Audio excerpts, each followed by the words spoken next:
வணக்கம் அபரகாம். சேலம் மாவட்டம் ஆத்தூர் நகராட்சிக்குட்பட்ட 18வது வார்டு பாரதியார் தெரு பகுதியில் கிரைன் பஜார் பகுதிக்கு செல்லும் வழியில் சிற்றோடை குறுக்கே தரைப்பாலம் உள்ளது.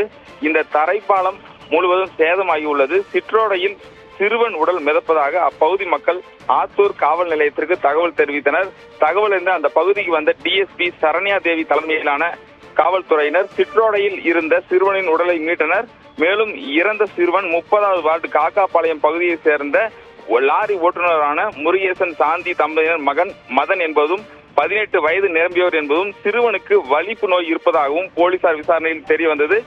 அதாவது தரைப்பாலத்தை கடக்கும் பொழுது சிறுவனுக்கு வலிப்பு நோய் ஏற்பட்டு கீழே தவறி விழுந்திருக்கலாம் அல்லது யாரேனும் அவர் தள்ளிவிட்டு உயிரிழந்தாரா என்ற கோணத்தில் தற்போது காவல்துறையினர் விசாரணை மேற்கொண்டு வருகின்றனர்.